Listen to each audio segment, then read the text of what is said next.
भगवान श्री राम ने सीता जी को बताया कि बुढ़ापे में पति पत्नी को दो चीजें सुख देती हैं। भगवान श्री राम कहते हैं कि बुढ़ापे में पति पत्नी को ये दो चीजें सुखी जीवन देती हैं। हर घर की यही सच्ची कहानी है। जय श्री राम। दोस्तों, भगवान श्री राम ने माता सीता जी के माध्यम से इस कल्याणकारी कथा को समस्त मनुष्य जाति को सुनाया है ताकि बुढ़ापे में समस्त मनुष्य जाति सुखी रहे। एक बार की बात है, भगवान श्री राम और माता सीता जी अपने 14 वर्ष के वनवास के समय में भगवान के पवित्र धाम चित्रकूट में एक कुटिया बनाकर आराम कर रहे थे और मनुष्य जाति के बुढ़ापे के विषय में बातचीत कर रहे थे। बातचीत करते करते माता सीता जी के ध्यान में एक प्रश्न आया। माता सीता जी ने भगवान श्री राम से कहा, प्रभु, मेरे मन में एक प्रश्न है जिसका मैं उत्तर जानना चाहती हूँ। तो भगवान श्री राम कहते हैं, हे देवी सीता, आप परेशान क्यों हो रही हैं? मुझे बताइए, वह कौन सा प्रश्न है? मैं आपको उसका उत्तर जरूर बताऊंगा। तो माता सीता जी कहती हैं, प्रभु, मेरा प्रश्न यह है कि बुढ़ापे में पति पत्नी को कौन सी दो चीजें सुख देती हैं? भगवान श्री राम कहते हैं, देवी सीता, आपने समस्त मनुष्य जाति के लिए बहुत ही कल्याणकारी प्रश्न पूछा है। आपका यह प्रश्न समस्त मनुष्य जाति के लिए बहुत ही कल्याणकारी है। आपके इस प्रश्न के उत्तर को सुनने मात्र से समस्त मनुष्य जाति का कल्याण हो जाएगा। देवी सीता, मैं आपको बताता हूँ कि बुढ़ापे में पति पत्नी को वह कौन सी दो चीजें हैं जो सुख देती हैं। इस विषय में पति पत्नी के संबंध में बहुत ही कल्याणकारी बातें हैं। ये दो बातें ज्यादातर हर किसी को पता नहीं होती हैं, ना ही किसी से आपने सुना होगा। भगवान श्री राम कहते हैं, देवी सीता, मुख्य रूप से मनुष्य के जीवन में 3 अवस्थाएं होती हैं। पहला बचपन, दूसरा जवानी, तीसरा बुढ़ापा। कहावत है, जवानी को देख देख बैठी भावे हैं, बुढ़ापा और मौत बंदे सभी को आवे हैं। अर्थात बुढ़ापा और मौत अटल सत्य है। सभी पर बुढ़ापा भी आएगा और सभी की मौत भी होना निश्चित है। यह अटल सत्य है, इसको कोई झुठला नहीं सकता है। लेकिन देवी सीता, बुढ़ापा भी सबको नसीब नहीं होता है। बड़े भाग्यशाली लोगों को ही मिलता है। और जो बुढ़ापे में भी सुख शांति से रहते हैं, वह लोग बड़े भाग्यशाली होते हैं। बुढ़ापा एक ऐसी अवस्था है जिसमें बहुत सारे परिवर्तन होते हैं। कुछ लोग पहले से व्यवस्था बनाकर जीते हैं, उन्हें बुढ़ापे में भी कोई दुख नहीं होता है। और जो लोग व्यवस्था नहीं बनाते हैं, उन्हें जीवन के इस पड़ाव पर बहुत सी दिक्कतों का सामना करना पड़ता है। भगवान श्री राम कहते हैं, देवी सीता, मैं आपको बुढ़ापे में सुखी रहने के मूल मंत्र एक कल्याणकारी कथा के माध्यम से बताता हूँ कि कौन सी दो चीजें छोड़कर और 3 चीजें अपनाकर आप बुढ़ापे में सुख शांति से रहेंगे। जो भी मनुष्य इन बातों का पालन करेगा तो निश्चित ही उनका बुढ़ापा सुख शांति से बीतेगा। यह जानकारी समस्त मनुष्य जाति के लिए बहुत ही ज्ञानवर्धक है। मनुष्य आज जवान है तो आज ना सही, परंतु जब बुढ़ापा आएगा तो यह बातें आपको बहुत ही काम आएंगी। समस्त मनुष्य जाति को प्राचीन कथाओं और कहानियों से जुड़े रहना चाहिए। आपने देखा होगा, बुढ़ापे में बहुत सारे परिवर्तन होते हैं। मनुष्य की सारी कर्म इंद्रियां, ज्ञानेंद्रियां असर छोड़ देती हैं। हाथ पांव काम करना बंद कर देते हैं। आंखों से कम दिखाई देता है, कानों से सुनाई भी कम देता है। जीभ पर स्वाद कणिकाएं खत्म हो जाती हैं। किसी चीज में स्वाद नहीं आता है। दांत भी साथ छोड़ जाते हैं, जिससे बहुत सी चीजों पर मन मचलता है, परंतु नहीं खा पाते हैं क्योंकि दांत ही नहीं है। स्मृति खत्म हो जाती है, याददाश्त कम हो जाती है। शरीर के अंदरूनी अंग भी ठीक से काम नहीं करते हैं। घर में बच्चे स्वयं निर्णय करते हैं तो घर में भी बुजुर्गों का महत्व पहले जैसा नहीं रहता है। चेहरे पर झुर्रियां आ जाती हैं, कमर झुक जाती है।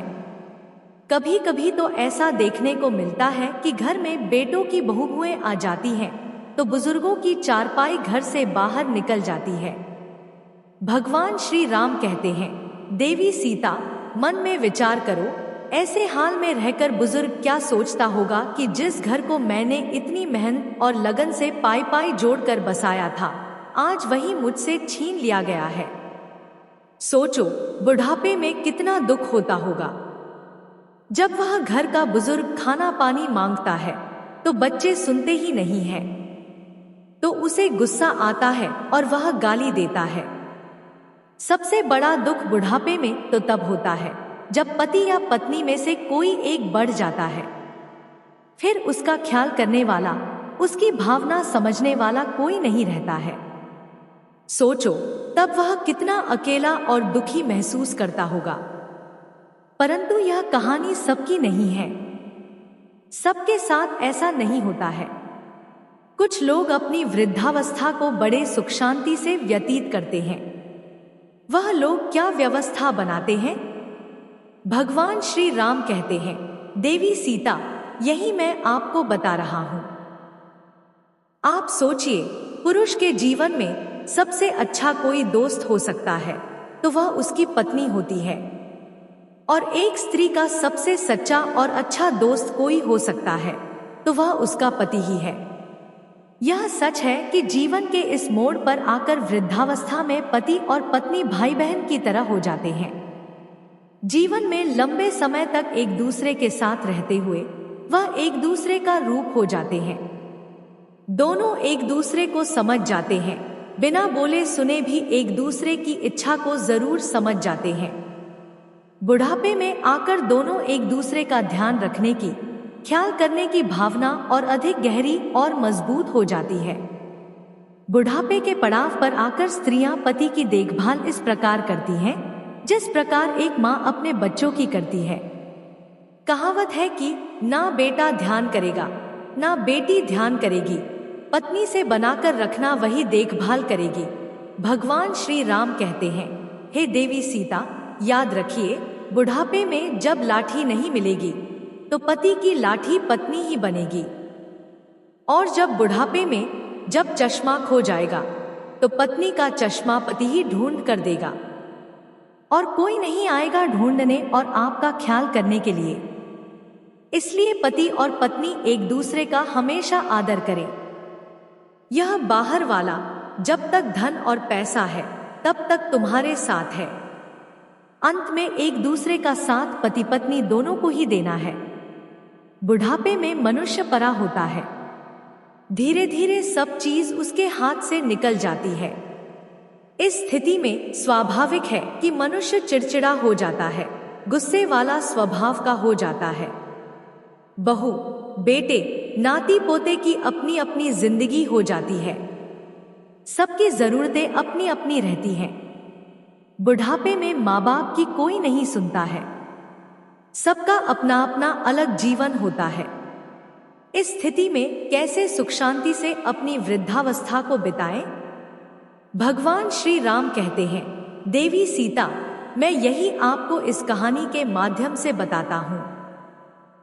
बुढ़ापे में एक व्यक्ति ऐसा ही ग्रस्त था। उसके पास बहुत चिड़चिड़ापन था। वह बात बात में गुस्सा हो जाता था, जबकि उसकी पत्नी समझती थी कि इस उम्र में इतना गुस्सा करना ठीक नहीं है, परंतु वह मानता ही नहीं था। जरा सा नमक तेज हो जाता था तो भोजन की थाली को फेंक देता था। कभी मिर्ची ज्यादा हो जाती थी तो खाने की थाली फेंक देता था। बहुत गुस्सा उसके अंदर था। इस व्यवहार से उसका पूरा परिवार परेशान था। पूरे घर में क्लेश रोज बना हुआ था। घर के सभी लोग सत्संगी थे।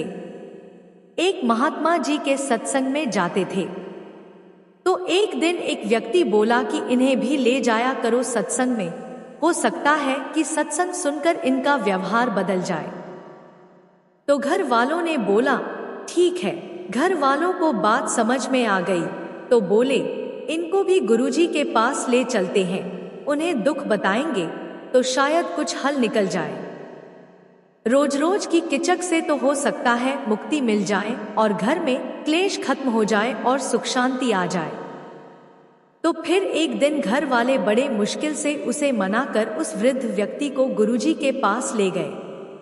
तो महात्मा तो बिना बताए ही सब जान लेते हैं। जब वह गुरुजी के पास गए तो वे जान गए कि ये लोग क्यों मेरे पास आए हैं।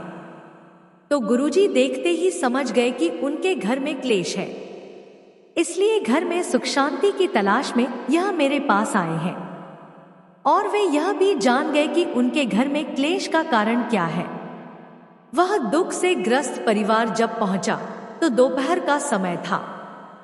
फिर सब पहुंचकर गुरुजी को प्रणाम करके वहीं बैठ गए। उनके सामने ही आसन पर गुरुजी अपनी कुटिया में कुछ लिखवा रहे थे, जो उनकी धर्मपत्नी का नाम था। अचानक गुरुजी की माता प्रेम से बोली, प्रेम, दीपक जलाकर लाओ, तो मुझे कुछ खोजना है। तो गुरुजी जब दीपक लाए तो उस दुखी परिवार को बड़ा आश्चर्य हुआ कि दोपहर का वक्त है, अच्छी खासी धूप उजाला है, तो दिया मांगने की क्या जरूरत है। उस दुखी परिवार ने सोचा कि संत जी या तो मूर्ख हैं या फिर पागल हैं। भला सूरज की अच्छी खासी उजाला है और यह दीपक मांग रहा है, यह तो अजीब संत है। सभी लोग अपने मन में ऐसा सोच रहे थे। तब तक माता जी जलता हुआ दीपक लेकर आ गई। उन्होंने चुपचाप दीपक को दे दिया और अंदर चली गई। फिर सब सोचने लगे कि उनकी पत्नी भी क्या खूब है, यह नहीं पूछा कि पागल हो गए हो। क्या दिन है, दोपहर का समय है, अच्छी खासी धूप उजाला है, फिर भी दीपक क्यों मंगा रहे हो। वह बुजुर्ग आदमी बड़ा आश्चर्यचकित होकर सोचता है कि मैं कहाँ आ गया, पागलों के पास में। ये संत जी तो सचमुच पागल है। साथ ही सबसे बड़ी पागल और मूर्ख इसकी पत्नी भी है। यह पागल मेरे घर में सुख शांति लाएंगे, यह मेरे घर के क्लेश को खत्म करेंगे, यह मेरा बुढ़ापा सुखी करेंगे। उसके मन में सवाल ही सवाल बार बार उठते जा रहे थे, परंतु उसने कुछ बोला नहीं, अपने गुस्से में बैठा रहा। तो गुरुजी उसके मन की बात जान गए कि यह गुस्से से फनफना रहा है और हमको पागल समझ रहा है। उन्होंने यह भी जान लिया कि गुस्सा इसे इसलिए आ रहा है कि एक भी सवाल क्यों नहीं पूछा। इस बेवकूफी के लिए गुरुजी सब जान गए थे, परंतु बेपरवाह होकर दीपक की रोशनी में लिखते रहे। उस गुस्सैल बुजुर्ग व्यक्ति ने फुसफुसाया कि यह पागल हमारे जीवन में सुख शांति देगा। हद हो गई, चलो यहां से, मैं एक पल भी यहां नहीं रुक सकता हूं। यहां से जल्दी चलो, मुझे नहीं रुकना है, यहां मुझे नहीं चाहिए ज्ञान। भगवान श्री राम कहते हैं, हे देवी सीता। तो फिर गुरुजी ने सुन लिया था। बोले, क्या बात है भगत जी, कोई दिक्कत है क्या। तो बूढ़ा आदमी बनावटी हंसते हुए बोला, नहीं नहीं गुरुजी, कोई दिक्कत नहीं है, आपके दर्शन करने आए थे तो हो गए, अब हम जाना चाहते हैं, आज्ञा दीजिए। तो गुरुजी बोले, अरे भाई, तुम हमारे पास आए हो, हमारे अतिथि हो, बिना अतिथि सत्कार के कैसे जाओगे। और उन्होंने माताजी को आवाज दी। तो माताजी तुरंत आईं और हाथ जोड़कर खड़ी हो गई। तो गुरुजी बोले, यह भक्त जी थोड़ा जल्दी में है, जाना चाहते हैं, जल्दी से 2 गिलास दूध लेकर आओ। तो दुखी परिवार ने मना किया, अरे नहीं गुरुजी, हम घर से भोजन करके आए हैं, दूध की कोई जरूरत नहीं है।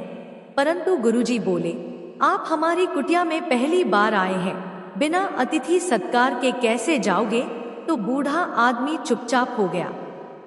तो पत्नी बिना कुछ बोले, बिना कुछ पूछे अंदर गई और 2 गिलास दूध लेकर वापस आ गई। तो संत जी ने 1 गिलास दूध उस बूढ़े आदमी को दिया और 1 गिलास खुद ले लिया। बाकी लोग वहीं पर चुपचाप बैठे रहे। तो जैसे ही उस बूढ़े आदमी ने दूध का एक घूंट मारा तो दूध इतना नमकीन और कड़वा था कि उसकी उल्टी करने का मन हो गया। दूध में नमक ही नमक लग रहा था। उसका मन हुआ कि दूध को इस संत के सिर में फेंक दूं। उसका तो रोज का यही स्वभाव था। कभी मिर्च ज्यादा लग जाए तो खाने की थाली फेंक देता था, कभी नमक ज्यादा हो जाता था तो भोजन की थाली फेंक देता था। तो उसने गुरुजी को गुस्से से देखा। गुरुजी तो बड़े सहज भाव से दूध पी रहे थे। उनके चेहरे पर ऐसा कोई भाव नहीं था।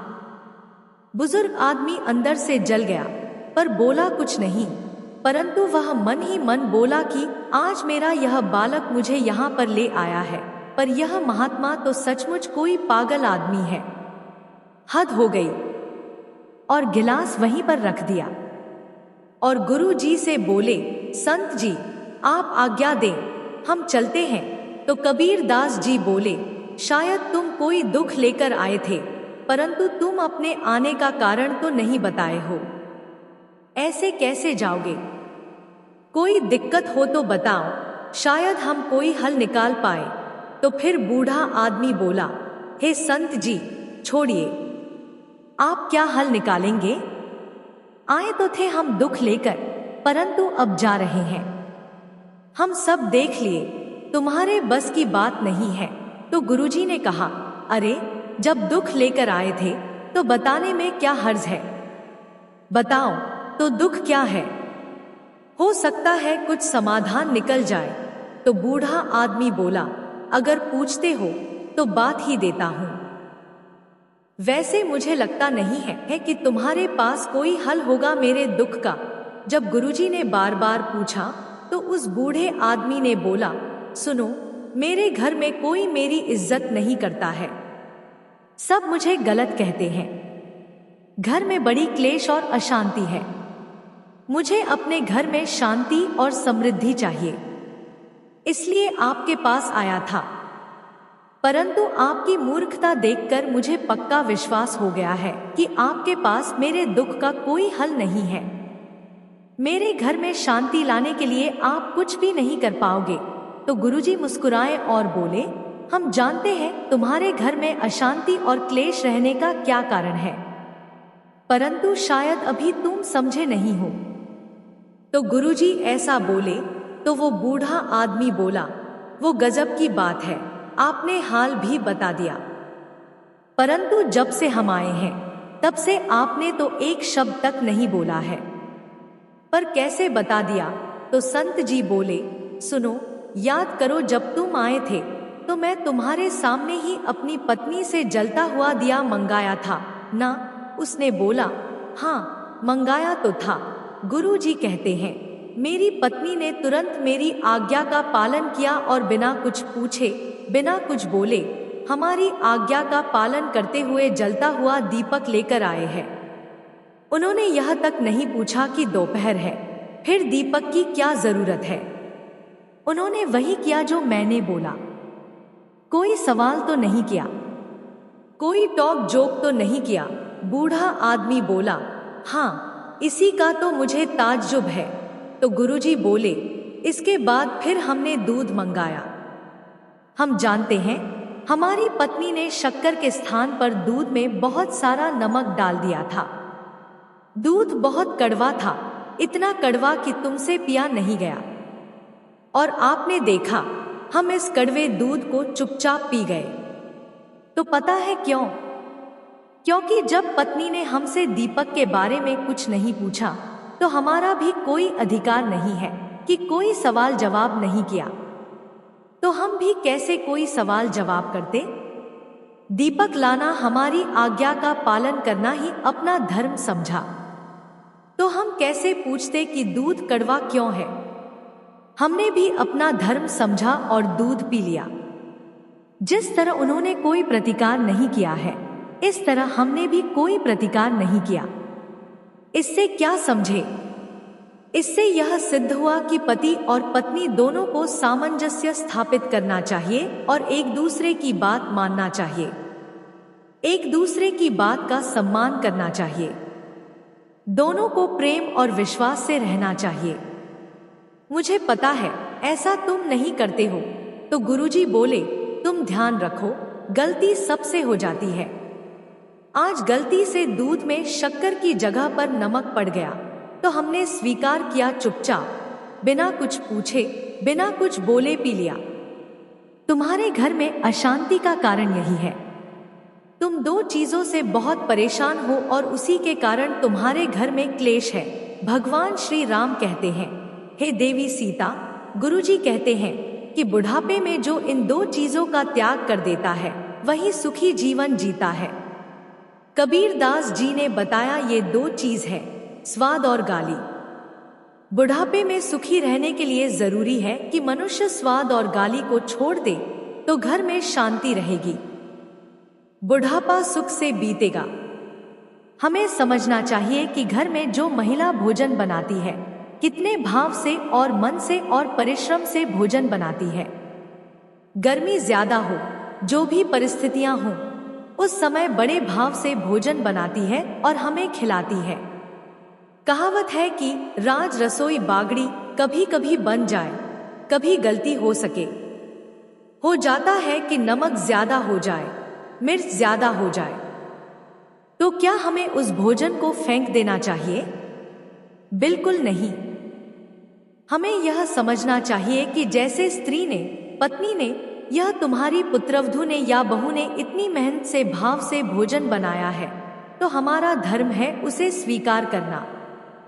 और धोखे से नमक मिर्ची ज्यादा हो जाती है तो कोई बात नहीं, हमें उसकी प्रशंसा करते हुए भोजन ग्रहण करना चाहिए और उसे प्रेम शब्दों से समझना है, ना कि उसे गाली देकर उसके दिलों में हताश पहुंचाना है।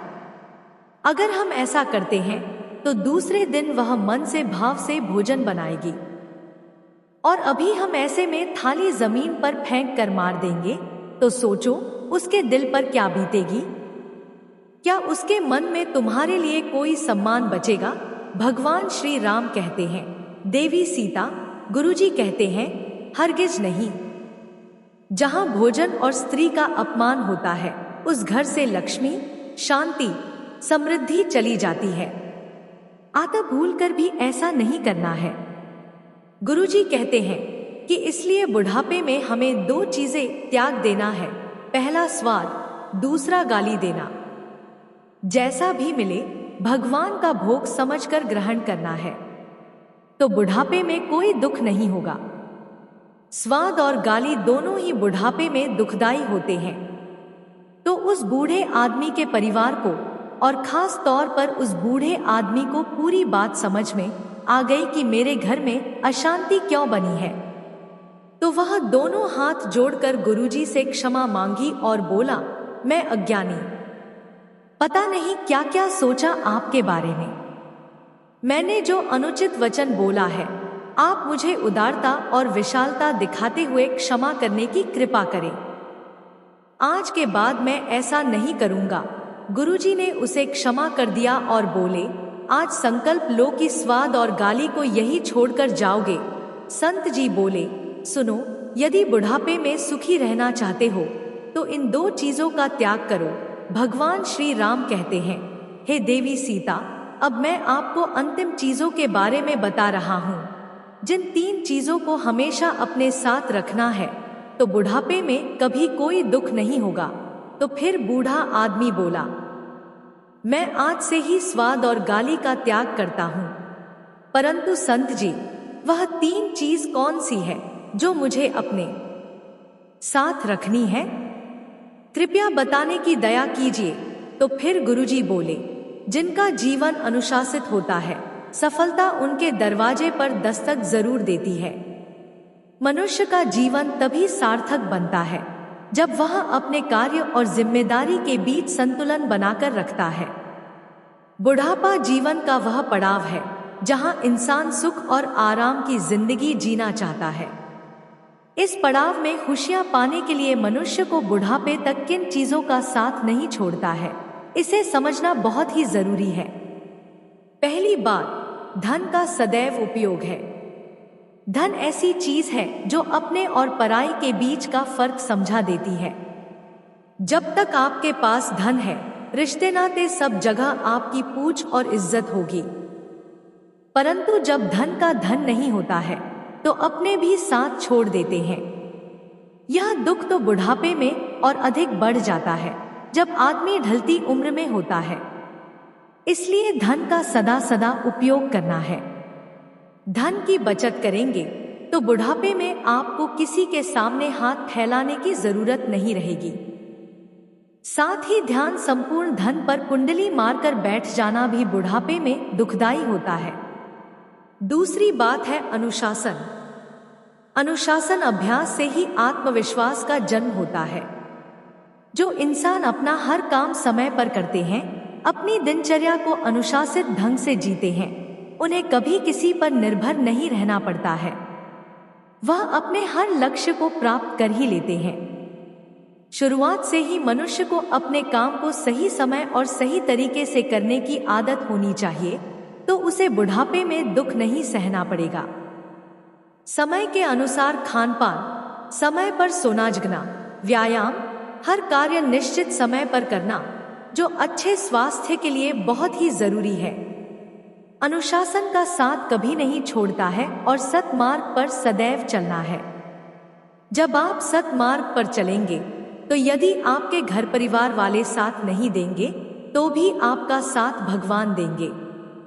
आपके बुढ़ापे की लाठी ईश्वर बनेंगे।